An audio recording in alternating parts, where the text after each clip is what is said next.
In the middle of the sea, an earthquake shakes the bottom of the ocean with such strength that it creates cracks that emit a bright blue light. On the surface, a couple is enjoying their time together when the guy surprises his girlfriend with a proposal. Before she can reply, suddenly something pulls the man underwater. The woman is confused as she looks around, only to start screaming when his dead body floats up to the surface. Soon the killer appears too. It's an alpha zombie, who immediately kills the woman. Meanwhile Hunter, Ray, and his niece Jada are having fun fishing when they see another boat catching fire in the distance. They immediately rush over and Hunter helps to put out the flames before anything serious can happen. The fire was started by mishandled fireworks, which Hunter confiscates because he's the local supervisor. He also scolds the group in the boat for drinking and sailing, but Blaine doesn't take it well. Meanwhile on top of a cliff, a mysterious man watches the blue light with his binoculars. Back to Hunter's group, they go back to fishing and Ray catches something quite big on his line. After some effort, he pulls it out and is shocked to see a dead person's body looking completely blue. Jada uses an underwater camera to investigate and discovers the blue light on the seabed, which isn't normal at all. Hunter quickly informs the authorities on the radio and while Jada covers the body, the guys notice the blue light on the surface too. Jada looks away for 1 second and discovers the body is gone. This guy is also a zombie and quickly attacks her, severely injuring her shoulder. Ray rushes to distract the creature while Hunter retrieves his machete, stabbing the zombie until it goes down. However, the monster soon recovers, so Hunter and Ray team up to push him into the ocean.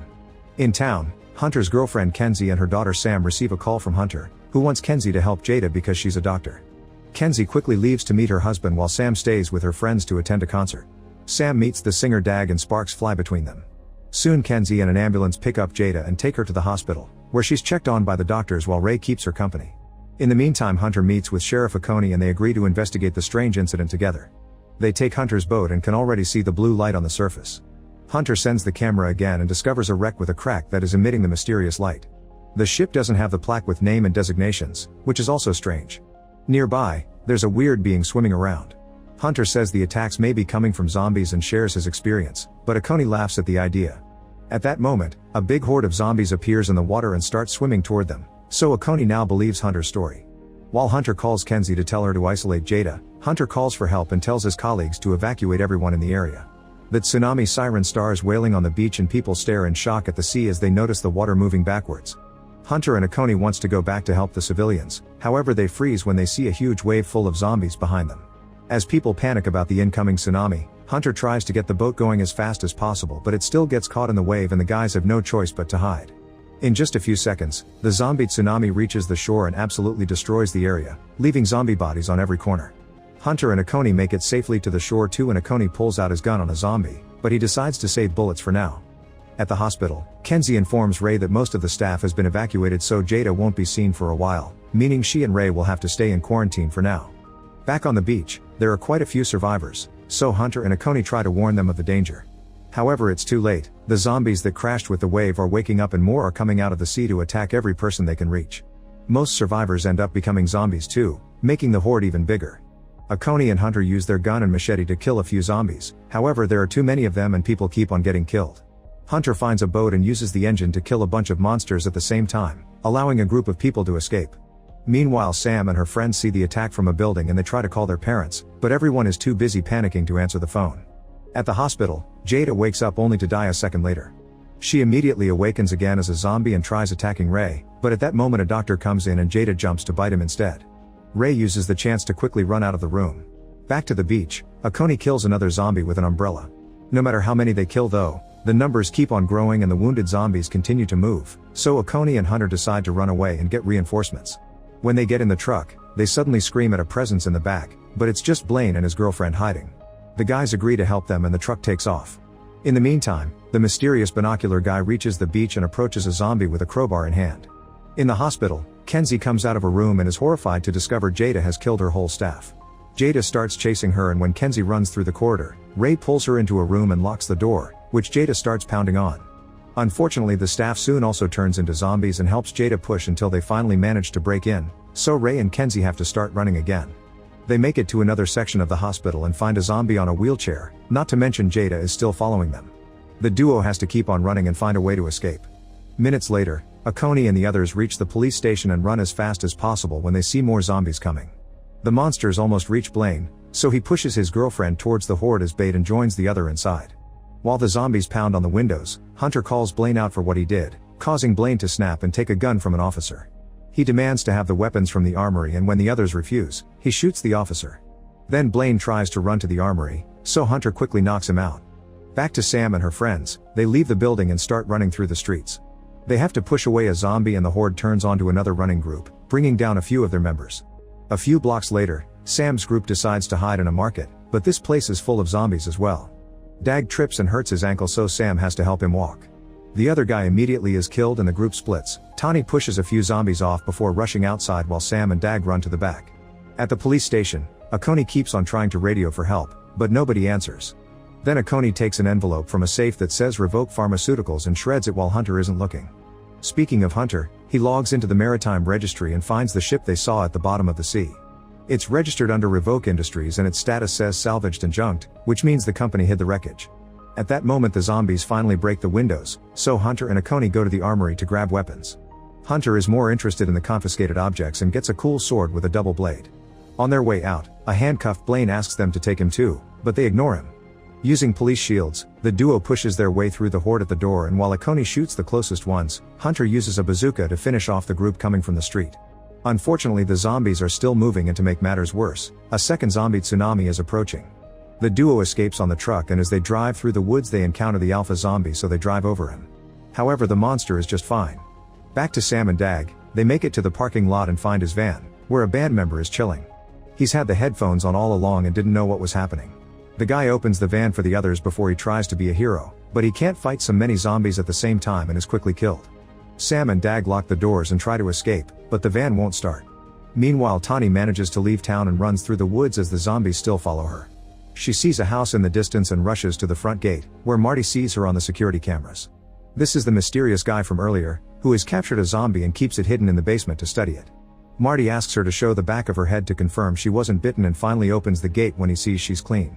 Tani rushes inside right before the zombies reach her, but now the horde waits in front of the gate.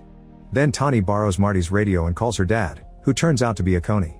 She promises to stay inside with Marty and asks Akoni to get Sam at the market. At the police station, Blaine manages to reach the body of the dead officer and grabs the keys to finally free himself. When he tries to leave, he finds his zombie girlfriend at the door, who immediately jumps on him and bites him. In the parking lot, Dag admits that he's been slowing Sam down and tells her to leave without him. Then he gets out of the car through the window and climbs to the roof, where he starts singing with his ukulele to keep the zombies distracted. At that moment Akoni and Hunter arrive, so Sam runs towards them while Akoni shoots down any monster that tries to grab her. As Sam leaves with the men, the zombies finally reach Dag and kill him. Afterward the group heads to the hospital, closing the door right before the zombies can reach them. Kenzie isn't answering any messages, so Sam runs through a corridor to grab a phone before hiding in a room. She uses it to talk through the speakers, asking her mom to find them at the second floor. The noise attracts a bunch of zombies, so Hunter and Akoni start fighting them with a gun and the fire extinguisher. Sam doesn't realize that the phone cord is stuck around her leg, and soon the monsters start pulling it from outside. A zombie breaks the door with its head, so Sam has to defend herself with a double blade.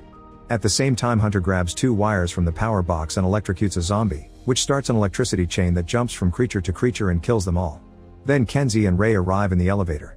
A zombie gets in Kenzie's way, so she quickly punches it down and finally reunites with her daughter while the guys lock the zombie up. The group starts making their way out and Kenzie notices that the zombies that came with the wave look different from those who returned with a bite. She concludes those people were experimented on. Outside, Hunter brings down a few more zombies with the blade so the group can get on the truck and finally escape. Moments later they make it to Marty's house and Tani gets to reunite with her dad. She notices that Akoni has a wound and Marty freaks out, but Akoni assures them it's just a scratch and he wasn't actually bitten. Once everyone is inside, Akoni uses Marty's radio to try to ask for backup, although Marty says he hasn't been able to contact anyone since this all started. Tani realizes that they had 2 tsunamis and nobody has come to check the area, which means there's some conspiracy behind it. At that moment, the zombie prisoner breaks free from its chains as it growls. Akoni hears a noise and goes to investigate, entering the experiment room and finding the bed empty. Suddenly the zombie jumps on him and after some struggle, Akoni gets bitten. As he yells in pain, he kicks the zombie off him and the noise of the monster hitting the furniture alerts the others. The zombie hears them and goes upstairs, where the guys push it away and it ends up fighting against Kenzie. Marty immediately attacks it with his taser, instantly killing him. Ray brings Akoni upstairs and Tani takes care of his wound while Hunter connects the taser to the blade to make a more effective weapon. The group scolds Marty for hiding a zombie, so he explains he's been experimenting to learn their weakness. These zombies are full of a liquid with phosphorus, which explains the glow in the water and why electricity is the only way to truly stop them. Hunter concludes they must lure the zombies back to the water and run power to it to kill them all at the same time. They will also have to blow the wreckage so it can't make any more monsters, so Marty reveals he has a huge supply of grenades and C4. While the group starts packing up the weapons, Hunter goes outside to clear the way but the taser doesn't work. The gate suddenly opens so Kenzie comes out to help as well. She turns on the wood chipper, then she and Hunter begin fighting the zombies to throw them one by one into the chipper to obliterate them. Their teamwork is perfect and soon all the enemies are killed so the group can escape. On their way out, Kenzie tells Hunter that if anything happens to her, he should take care of Sam. Akoni soon starts feeling sick so they stop to rest in a cave. It's strange that he hasn't turned yet, and Marty explains that he wasn't bitten near his head so the infection is taking longer to reach his brain. Knowing that the end is coming, Akoni decides to confess what he knows. 30 years ago, a pharmaceutical company came to this beach to test a new anti-aging medicine in a ship away from government scrutiny. They bribed everyone to keep the secret, including the local council leaders.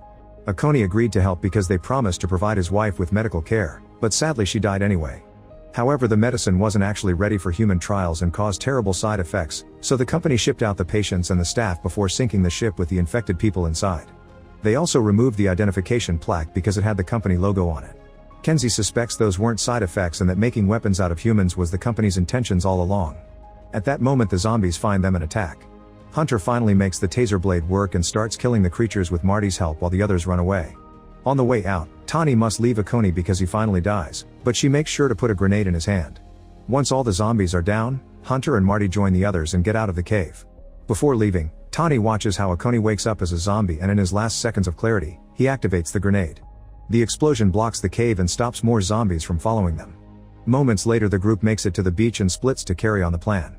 Marty also reveals he left some C4 in his house and uses a remote to blow it up now. Ray, Marty, and Tani leave on a boat to take the C4 to the wreckage. Marty is making all the connections and Tani tells him to hurry because the zombies are swimming towards them. Hunter takes some wires and drags them to the tidal pools while Kenzie and Sam wait by the power box for the right moment to activate the electricity. Then Hunter takes a bike and plays some loud music so the zombies start following him to the beach. At that moment Marty jumps in the water to install the C4 and is surrounded by zombies. Ray wants to help him, but a zombie also comes aboard and blocks the way.